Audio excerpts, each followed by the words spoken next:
Hey guys. Alrighty. Moving on with the Lemonade War. We are on chapter 4 and it is called Partnership.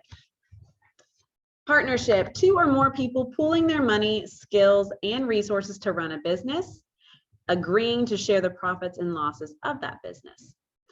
Jesse had been waiting for this moment, the moment when Evan would see their lemonade stand, see the wonderful decorations they had made, see the crowds of people waiting in line, see Megan Moyerty standing by her side. He would see it all and be so impressed. He would think to himself, wow, Jessie is one cool kid. She sure knows how to run a lemonade stand right. And then he'd jog over and say, hey, can I help out? And Jessie would say, sure, we were hoping you'd come over. And it would be like old times. Why hadn't it worked out like that? With one part of her brain, Jessie continued to take money from customers and make change. That was the part of her brain that worked just fine. With the other part of her brain, Jessie went over what had happened with Evan. That was the part of her brain that tended to run in circles. She and Megan were selling lemonade. Business had been good. Then Mrs. Polly, a neighborhood mom, walked up. She had had a bunch of kids in her backyard running through the sprinkler, and now they wanted 12 cups of lemonade. 12! It was the biggest sale of the day. Megan got cracking pouring that lemonade, and Jessie took the 6 singles that Mrs. Polly handed her. All the kids from Mrs. Polly's backyard were chanting, lemonade, lemonade, lemonade. A fly buzzed by Jessie's ear. They'd been having a problem with flies because of the sticky lemonade spills on their stand. And she cocked her head to the one side to shoo it since her hands were busy with the money. And that's when Jessie looked up and saw Evan standing there, staring. So she smiled. But he didn't smile back. So she waved, even as she had all that money in both hands. She waved so she'd know that she was happy to see him. So the way that Evan saw it in chapter 3 is not the way that Jessie was meaning for it to be. And then he stalked off all stiff-legged and bristly, and she never got to say, sure, we were hoping you'd come over, like she'd rehearsed in her head. And just then, Tommy Polly, who was 2 years old, pulled down his bathing suit and peed right on the lawn. And Megan laughed so loud, Jessie was sure you could hear it all over the neighborhood. That's what had happened. That's exactly what had happened. But Jessie knew that something else entirely had happened, and she didn't get it. The way she didn't get a lot of things about people. All she knew was at the sight of Evan walking away from her for the second time that day, made her feel so sad and alone that she just wanted to run home to her room and curl up on her bed with Charlotte's Web. Hey, Madam Cash Register, said Megan, nudging her. You're falling behind. Ring 3 for this lady and 1 for this kid here. Jessie turned away from the retreating figure of Evan. That's $1.50, she said to the woman standing in front of her. She took the $5 bill the woman was holding out and made change from her lockbox, focusing all her energy on the part of her brain that worked just fine. It's true that when Evan had first walked out of the garage, Jessie had banged up to her room and tried to think of every way possible that she could make his life a living misery. She thought of telling Mom that Evan was the one who broke the toaster by playing hockey in the house, which is not allowed. She'd thought of taking back every one of her CDs from his room, even though she knew that would mean she'd have to give back all of his CDs. She'd even thought of putting peanut butter in his shoes. This was something she'd read in a book, and she'd love to imagine that moment of horror when he'd think he'd somehow gotten dog doo-doo inside of his shoes. But when these ideas had finished bouncing around her brain and when her breathing had returned to normal and her fists weren't clenched at her sides anymore, she knew what she'd really wanted was to get to the old Evan back, the one who was so much fun to be around, the one who helped her out of every jam. Like when she ate all the Lorna Doones that Mom had set aside for the Girl Scout meeting, and Evan had ridden his bike to 7-Eleven and bought a new package before Mom even noticed. Or when she accidentally, well, not accidentally, but how was she supposed to know, picked the red flowers in Grandma's garden that were a hybrid experiment. Evan had said they'd both done it so that Grandma's disappointment was spread around. Or the time that Jessie had smashed the ceramic heart that Daddy had made or had given her because she was so mad he had left them. And then when she had cried about her broken heart, Evan had glued every single last piece back together again. She wanted back the Evan who was her best friend. But Evan didn't want her because he thought she was a baby and she was going to embarrass him in Mrs. Overton's class. So she had to prove to him that she was a big kid, that she could keep up with the crowd, that she could fit in even with his 4th grade class. I'll show him I can sell lemonade too, just as good as him and Scott. I won't embarrass him. So Jessie got down to business. She knew she needed a partner from past experience.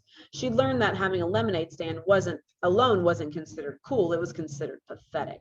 And her partner would have to be a fourth grade girl because that's what this was all about, showing she could fit in with the fourth graders. So the question was, who? It had to be a girl who lived in the neighborhood, or at least close enough to bike to her house.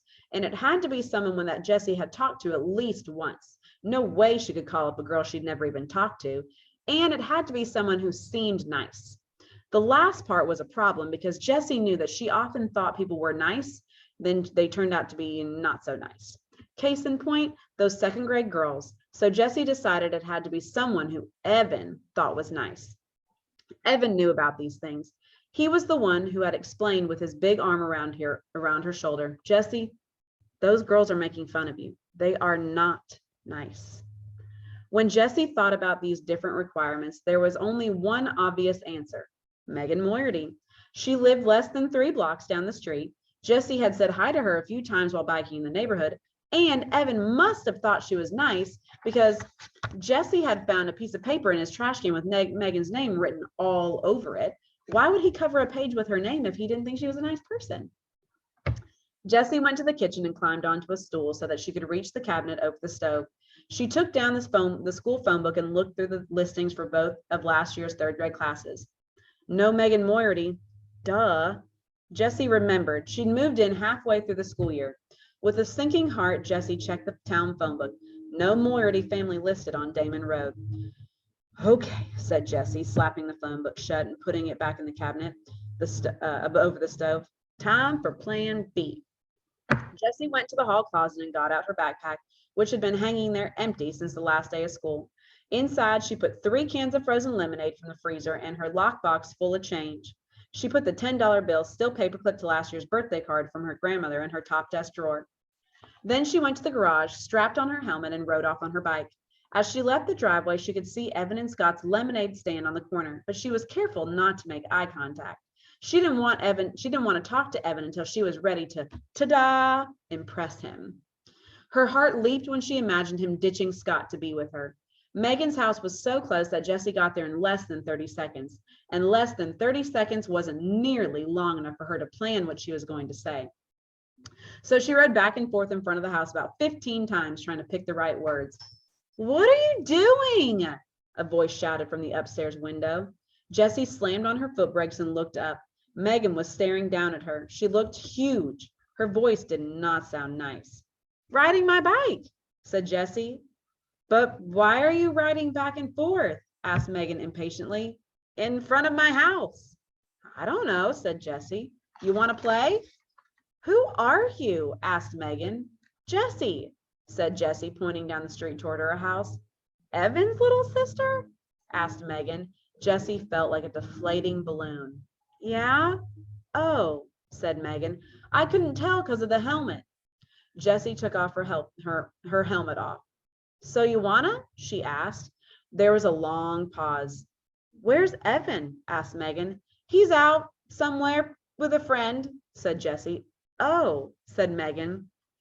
Jessie looked down at the ground. People tell you things, Evan had told her once, with their hands in their faces and the way they stand. It's not just what they say. You got to pay attention, Jess. You got to watch for the things they're saying, not with their words. Jessie looked back. It was hard to see Megan at all. She was so far up and behind the window screen.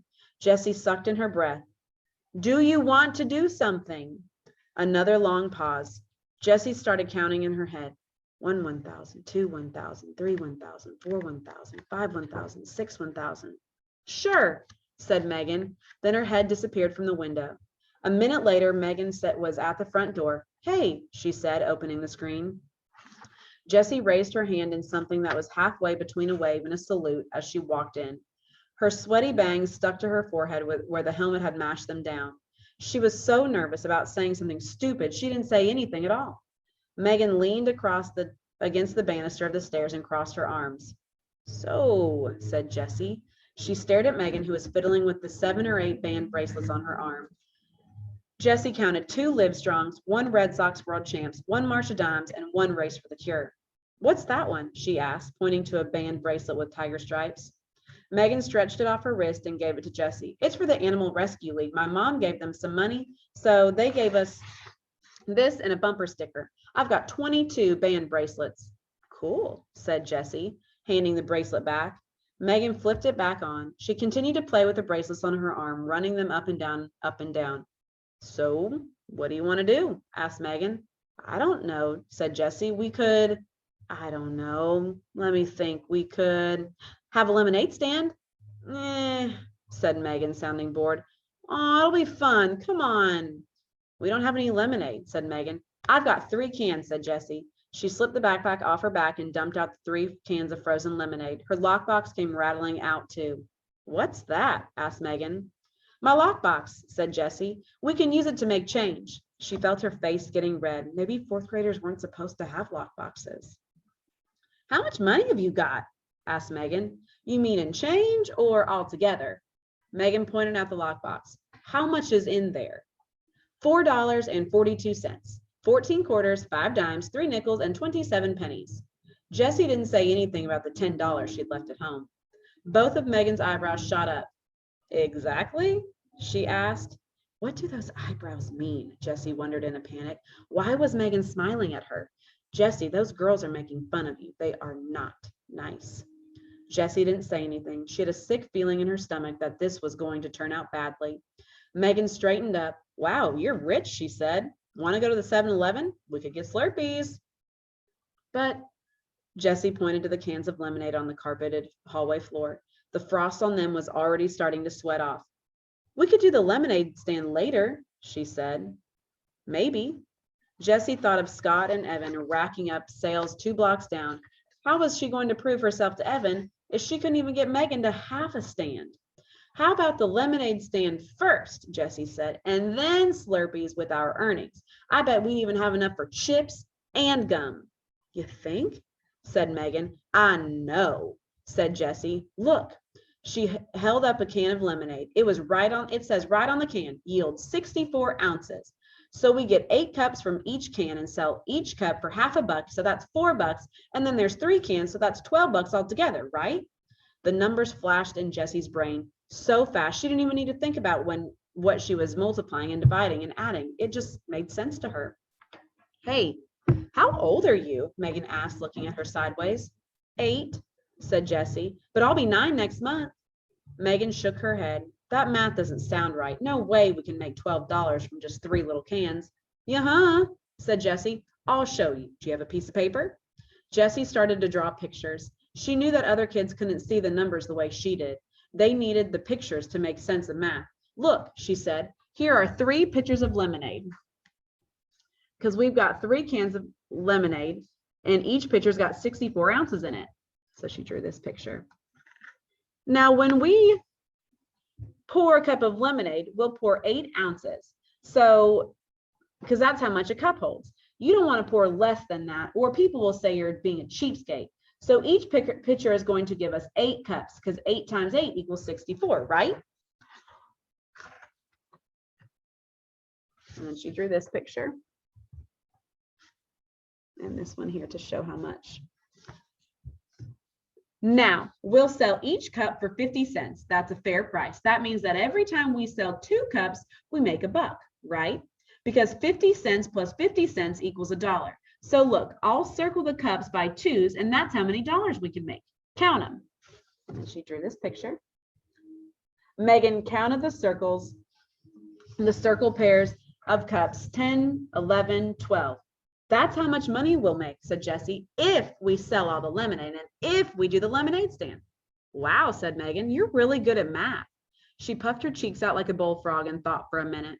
Then she popped both cheeks with her hands and said, whatever, let's do the lemonade thing. Jessie felt soaked and relieved. Maybe this was going to work after all. An hour later, Jessie and Megan had transformed the little wooden puppet theater in Megan's basement into the hottest new lemonade stand on the block. The stand was decorated with tissue paper flowers, cutout butterflies, and glittery hearts. It was a showstopper, and boy, did people notice it. Kids in the neighborhood, strangers walking their dogs, moms strolling with carriages, even the 2 guys fixing the telephone wires. They all came to buy lemonade, and just when Jesse and Megan were on the verge of running out, Mrs. Moyerty went to the store and bought 3 more cans free of charge. So when Mrs. Polly asked for 12 cups at exactly the moment that Evan rounded the curve and saw her lemonade stand, Jessie felt like she'd just scored 100 on a test and gotten 5 points for extra credit. So why did Evan stomp off? And how come she didn't feel like she'd won anything at all? All right, guys, that is it for chapter 4. I will see you next time for chapter 5.